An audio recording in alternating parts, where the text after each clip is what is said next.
Boa noite para todos. Eu quero, em primeiro lugar, pedir desculpas a vocês, que eu estou sentado e eu deveria ficar de pé, em consideração a vocês. Mas eu estou com o Parkinson muito trêmulo no braço esquerdo e precisa de um apoio aqui para ver se melhora um pouquinho, então eu tenho que ficar sentado. Mas isso não é nada, o importante é a nossa participação, a nossa convivência junto com vocês todos aqui. Eu fiquei um mês sem vir aqui e já estava com saudades. A gente, aos poucos, vai fazendo raiz no lugarzinho do canteiro que a gente chegou aqui.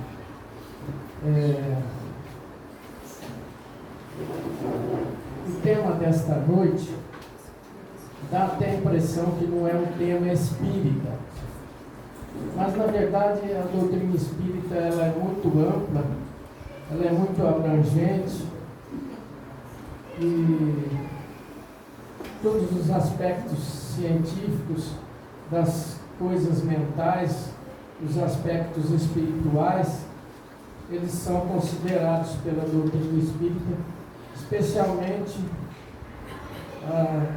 as doenças mentais. Então, eu já falei aqui um tema, uma palestra sobre depressão. E eu notei que as pessoas ficaram interessadas no assunto e não foi possível eu me estender um pouco mais porque o tempo acabou. E mesmo porque depressão também é uma necessidade minha. Eu luto com isso aí há muitos anos e a gente vive estudando, vive tratando, vive tomando remédio. Eu estava observando nos livros, nas pesquisas, que 5% da população mundial tem depressão. Então, é um assunto que merece um espaço na mente da gente, porque é uma quantidade muito grande de pessoas que passa por esse problema.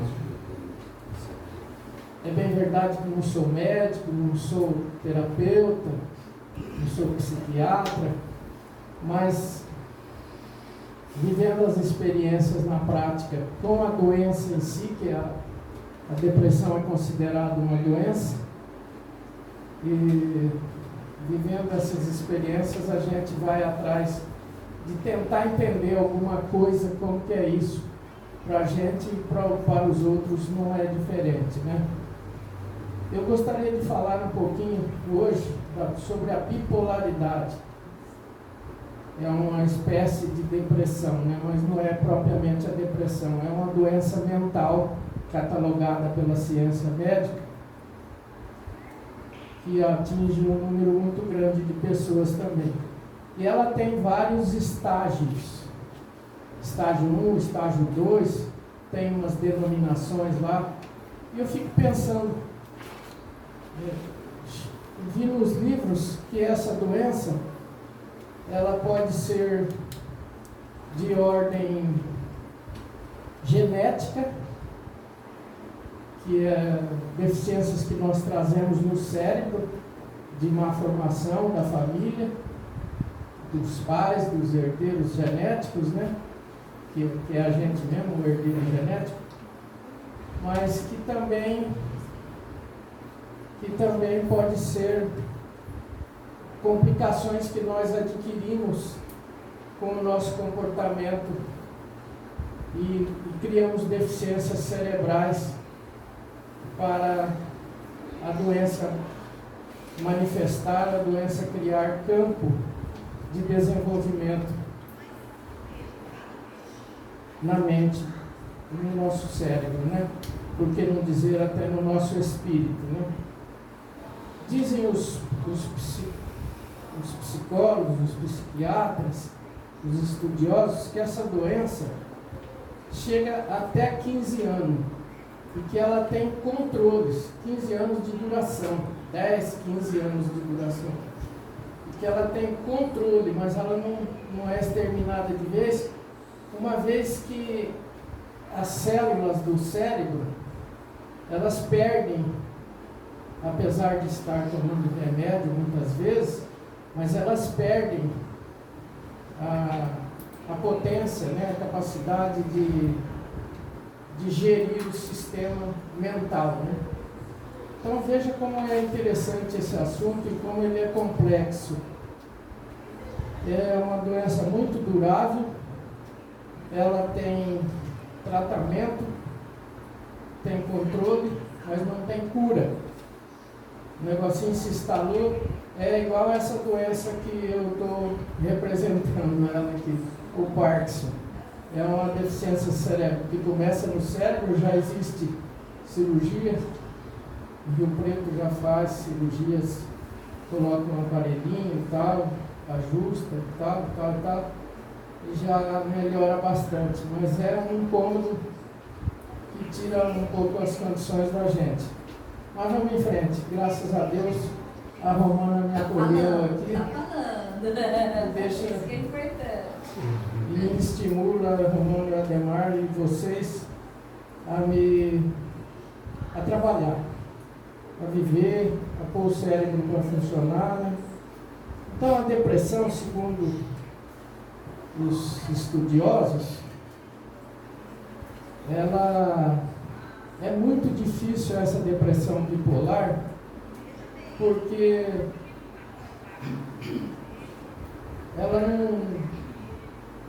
não tem uma facilidade de diagnóstico. Você imaginou você tratar com um psiquiatra, com um psicólogo, com um psicoterapeuta, 2, 3, 5, 10 anos, uma doença, e toda vez você vai, no início, a tarefa do psiquiatra, do psicoterapeuta, ela se resume a remédio, né?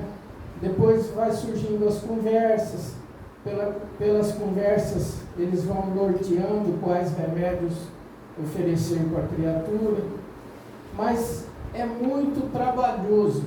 Por isso eu vejo muitas vezes, eu tratei 6 meses com aquele psicoterapeuta lá, não vou mais lá não. Aí eu, estudando essa matéria, eu comecei a ver o quanto é difícil para o profissional da área, porque ele não vai identificar até a quantidade de remédio, ele começa com doses pequenas, depois vai aumentando, vai ajustando o remédio para poder auxiliar o paciente, né? Então é um incômodo bastante desfavorável e difícil o tratamento, não é um tratamento fácil. Às vezes a pessoa fala, eu vou desistir disso, e não pode desistir. Nós estamos falando do lado da ciência. Então esse tratamento depressivo, o bipolar que a gente faz aí da tristeza, da apatia, esse é da depressão comum. Mas existe essa depressão mais complicada, que é essa bipolar. E o que de fato é a bipolaridade? Será que é estar feliz, estar triste? Segundo os estudos, a bipolaridade, muitas vezes a pessoa leva uma vida normal. Ela trabalha normal, leva uma vida familiar normal, mas ela tem esse vulcão dentro dela, que ela precisa fazer muito esforço, o humor fica alterado, então é uma energia sem controle. E muitas vezes o procedimento da criatura onde já está instalada a bipolaridade, ela fica desregrada, né? O remédio sozinho não resolve, né? A pessoa começa a ter atitudes do tipo assim, gastar muito dinheiro, entrar muito em euforia. Estava conversando com o Sr. Ademar, a gente estava citando o problema da euforia, né, Sr. Ademar? Pessoas que às vezes chegam no centro espírita com uma expectativa muito grande, quer acabar com o serviço sozinho, quer fazer tudo em 1 mês, 2. E daqui a pouco, para nossa tristeza, se vai embora, não volta mais. Isso aí muitas vezes acontece com muita gente. É pessoas que já têm a doença instalada nela, e a euforia muitas vezes provoca esses altos e baixos. Às vezes a gente está com muita vontade de fazer as coisas, seja uma dona de casa, uma refeição, seja uma viagem, e depois na hora das coisas se consumarem realmente, a vontade desaparece, você cai lá no outro oposto da situação mental, né? Então, o remédio sozinho não resolve. Falta informação, muita gente passa a sofrer, não é algo de caráter, segundo a ciência, é neurobiológico. Não tem cura, mas é possível estabilidade com acompanhante, é possível levar uma vida estável. Então, aqueles que têm depressão bipolar, que é muito difícil de ser identificada, precisa muito esforço, precisa muita confiança no profissional, no psicoterapeuta, no médico que está diagnosticando, precisa saber esperar. E ela, muitas vezes, ela começa um adolescente de 13, de 15, 16 anos, e ela vai indo, avançando vida afora, e a criatura com o comportamento emocional alterado, distorcido, e às vezes não toma remédio, e às vezes não frequenta uma religião, e as coisas vão ficando muito difíceis, né? Então, tudo requer observação, mas a gente percebe que esta doença mental, ela é realmente muito difícil para ser tratada, para ser auxiliada nos seus recursos,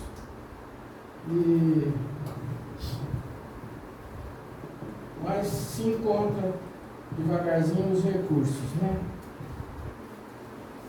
O que muitas vezes o psiquiatra, o médico, ele começa a notar o relógio biológico das pessoas, né? Hoje é comum a gente notar esse relógio biológico da gente nas pessoas, muitas vezes. A gente tem facilidade de ver nos outros, né? Mas as telas, né, os celulares, fora dos horários, porque o cérebro produz uma substância chamada melatonina, que ela é fabricada por ausência da luz. E quando há ausência de luz, então o sistema endócrino começa a fabricar essa substância para a gente dormir. O que acontece hoje? Com parte dos jovens, às vezes até de adultos, começa a trocar os horários. Segundo a ciência médica, essa luz aqui, ela produz na faixa de 400, 300, 400 lumen, é a unidade que mede, né, a luminosidade. E a luz do Sol, ela produz 3, 4 mil lumens. Então é uma luz diferente que provoca o funcionamento endócrino das substâncias que precisam ser colocadas no sangue para a gente dormir ou para ficar acordado, né? Então, estou falando muito então, né, Romano? Mas é a tremedeira. Esse relógio biológico, a gente começa a notar no jovem, que ele começa com o celularzinho até as 10, até as 11, o pai e a mãe dormindo, ele vai até meia-noite, 1 hora, 2 horas, e as telas mentais vão se complicando todo. Aí que começa a acontecer? A pessoa que está assim procedendo, ela começa a mudar o horário de acordar também. O sol está alto, e ela já era para estar recebendo a luz do dia, e ela não está dormindo ainda, 9 horas, 10 horas, 11 horas, porque começa a inverter, aos poucos vai invertendo, porque é uma doença que para ela se manifestar e se instalar, ela demora. Por isso ela também não vai embora fácil não. porque você fez outra programação para os neurônios cerebrais. Veja como é que é complexo o organismo humano, né? O homem da caverna, ele se guiava pela luz do sol. O sol ia embora, ele se enfiava nas bocas de pedra, né? E assim foi desenvolvido o nosso cérebro por milhões de anos. As nossas células foram sofrendo esse aperfeiçoamento. Pode ver que assim que o sol se pôs, nós viemos para o centro, já começa a dar um soninho, né? Principalmente escutando o Luiz Omar aqui, com essa tropicação aqui. Mas isso não vai ao caso. Já começa a dar sono. Por quê? Porque nós já estamos perto do horário de costume da gente dormir. E às vezes a gente pensa que esse relógio biológico pode ser fatiado, pode ser modificado. Na verdade, os médicos afirmam que você tem que ter esse biorritmo regulado. Você está acostumado a dormir às 11? Vá dormir às 11 todos os dias. Não fica meia hora a mais vendo a televisão ou fazendo alguma outra coisa de pouco valor, de pouca valia, porque aí você vai muda esses quadros dos horários, começa a mudar também os horários das refeições, as refeições básicas, que às vezes a gente faz de manhã. A pessoa fala assim, não, eu não tomo nada de manhã, eu vou almoçar só lá para as 2 horas, 3 horas. Então começam outras funções orgânicas que o corpo tem dificuldade, o cérebro tem dificuldade de lidar com isso, né? Os médicos, quando a pessoa, eles denotam esse problema, eles começam a receitar exercício ao sol nas primeiras horas da manhã, abrir a janela. Eu li um livro americano de Carnegie, ele dizia assim, na casa que entra sol não entra o médico. A casa precisa entrar sol, precisa entrar luz. O sol é antibactericida, ele é estimulante das pupilas do olho. Enfim, a luz, ela promove uma série de valores que o corpo aproveita para o seu funcionamento. Existem os remédios que a gente não pode abandonar, que a gente tem que continuar tomando os remédios. Quem tem esses problemas tem que perseverar. Por curiosidade para vocês, eu tenho 71 anos, eu ainda tomo remédio. E se eu deixar de tomar, eu deixei de tomar, minha Vânia sabe o que eu arrumei comigo. Descontrolou tudo, até você tomar o remédio outra vez e ele está ciclado com o organismo da gente, demora muito outra vez para o remédio fazer a sua atuação e ter o seu comportamento. A gente não pode abandonar remédio facilmente. Mas existem esses recursos, então. Eu digo que quem tem esses problemas, não desanime. Confie no médico. Ah, mas eu já fui 2 anos nesse médico e está a mesma coisa. É assim mesmo. Imagina se já faz 2 anos que você foi no psicoterapeuta e não melhorou, e se você não tivesse ido? Porque é através das perguntas que ele faz que ele vai fazendo as anotações, como é que está o comportamento da gente, né? Se eu estou dentro do eixo X ou dentro do eixo Y, né? E através disso ele vai dosando os remédios, vai modificando e vai trazendo alterações que possam facilitar a nossa vida, né? A pessoa que tem esse problema também, segundo a ciência médica, ela tem um estado pré-inflamatório no cérebro. E isso aí as células do cérebro ficam todas alteradas, né? Há alguma coisa também, quem viaja sabe disso.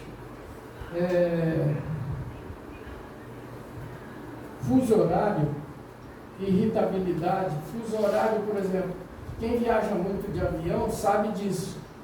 O fuso horário, quem sobe num avião e vai, eu vou no Japão, quantas horas é de avião? Aquilo deixa a cabeça da criatura em pandareco, como diz na gíria popular aí, né? Então, esse fuso horário, às vezes a gente entra dentro de um automóvel e viaja 4, 5 vezes. Cadê o Osmair? O Osmair, eu me lembro um dia que ele falou, montei lá em São Paulo, desci aqui em Votuporanga, né, Osmair? E não podia tirar o pé do acelerador que afogava, né? Então imagine o que é andar 500 km sem parar. A gente fica numa circunstância que a mente, o cérebro, o espírito, ele se vê com muita dificuldade de governar o que está acontecendo, né? Aí, com isso, a irritabilidade aparece. A criatura fica num grau de irritação muito comprometido. E começa a surgir também, aos poucos, a privação do sono. A criatura começa a se privar do sono, eu vou dormir mesmo. Tem muitas pessoas que eu escuto dizer, não, eu preciso dormir 4, 5 horas só por noite. O sono é o alimento do cérebro, da alma, do corpo. Se a gente não descansar, é problema para a nossa vida, para a nossa saúde. Muitos de nós, eu particularmente, com todas as minhas dificuldades, eu preciso dormir 8 horas por dia, por noite. E fora os cochilos nas horas que a gente acaba elegendo para descanso, né? Mas o sono é um problema. Tem pessoas que têm o seu relógio biológico regulado de outra maneira, mas isso é raro. Então, lidar com esses controles, fazer projeto de funcionamento da vida mental da gente, é uma necessidade muito grande. Bom, mas nós poderíamos estar pensando assim, Luiz, o que tem a ver isso com o centro espírita? Afinal de contas, a nossa doutrina espírita ensina tanta coisa, o nosso evangelho tem a ver sim. Estamos falando do lado do aspecto da ciência, mas vamos falar um pouquinho do lado do aspecto espiritual. Ah, mas será que pode ser então isso aí, essa depressão, esse comportamento mental, será que pode ser obsessão? O centro espírita, ele sugere um estudo sistemático de tudo isso. Por isso, assim como estávamos falando que o trabalho feito por um médico, um psicoterapeuta, não é de um momento para outro que a pessoa colhe resultados, no centro espírita também não é. A presença no centro espírita não é um mês, não é 2, não é 3. Tem que estudar 1 ano, 2, 3, 5, 10, 20, e não apenas os livros espíritas. Outros livros também que sugerem o estudo espiritual, o estudo científico, né? No centro espírita, nós temos um aspecto que ele nos fala da obsessão simples, onde os espíritos responderam a Allan Kardec que eles têm sim muita influência na nossa vida, e eles afirmam, os espíritos afirmam que de especial é eles que nos dirigem. Isso está lá no livro dos Espíritos. Então, se é eles que nos dirigem, nós recebemos influências positivas e influências negativas. Hoje nós estávamos estudando isso, né, Solimar? As influências positivas, elas nos guiam, nos favorecem, nos facilitam a vida, e as negativas trazem outros distúrbios de comportamento, de emoção, e nós vamos assim, na dependência dessas energias que circundam sobre nós. Allan Kardec também catalogou um estado emocional e espiritual denominado subjugação, que é quando os espíritos se adiantam um pouco mais no paralelismo espiritual que eles fazem com a gente, e muitas vezes são bons, nos trazem boas influências, outras vezes não são significativos e não querem o nosso bem, e por não querer o nosso bem, muitas vezes nós deixamos lacuna, deixamos espaços para eles, e eles acabam tendo uma influência maior nas nossas energias psíquicas, mentais, que são algo parecido com a depressão bipolar. Os espíritos também, catalogados pelo senhor Allan Kardec, eles nos falam da fascinação. A fascinação também é um comportamento bastante complicado.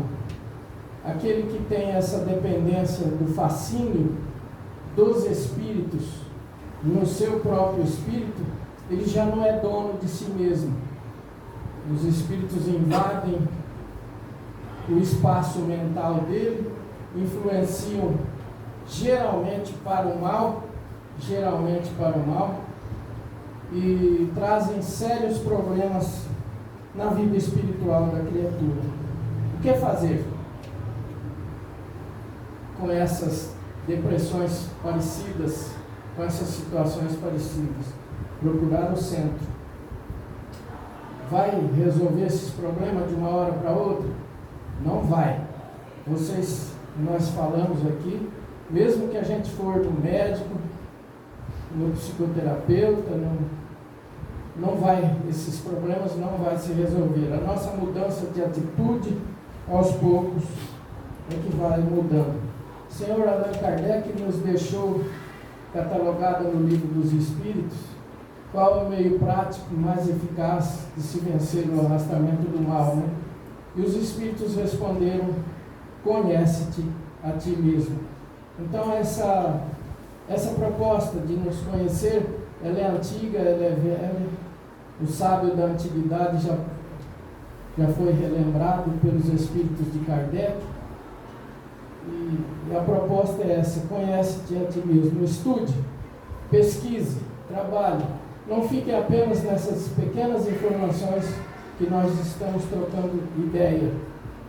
Vá mais adiante. O comportamento da mente humana é extraordinário.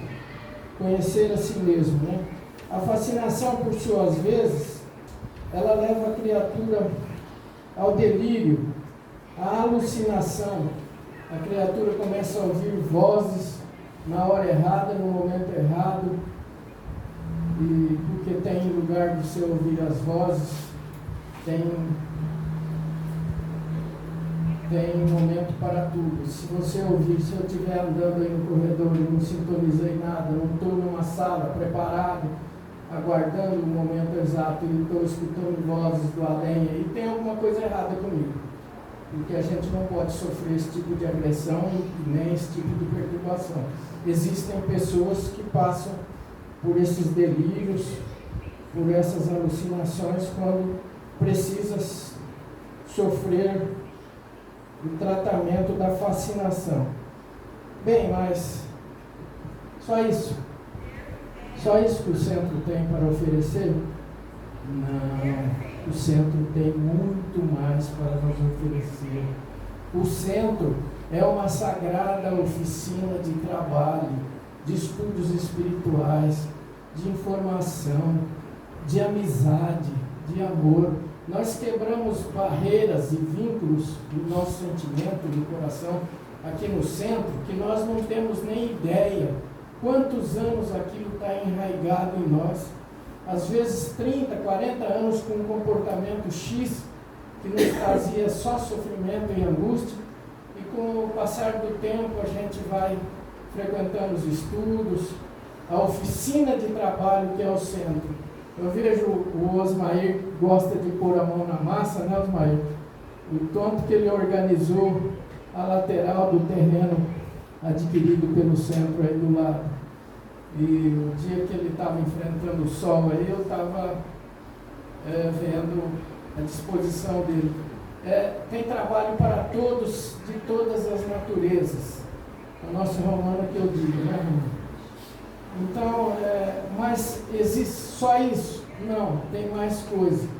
O centro espírita, ele oferece a nossa convivência com energias muito de longe, com energias positivas, os espíritos que vêm aqui nos acalmar, nos incentivar,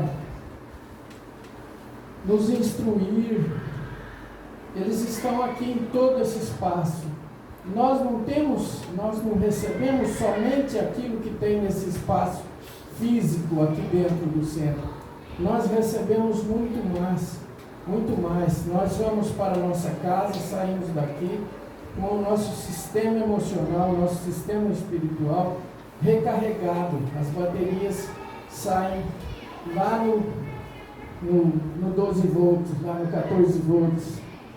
E então, porque os espíritos estão atuando, eles estão trabalhando, e alguma doença que a gente tem, ela vai sendo curada aos poucos. Mas o que precisa para que essas doenças sejam curadas? Fé, e com persistência, comprometimento, disciplina. O Sr. Demar fala muito na importância da disciplina, né, Sr. Demar?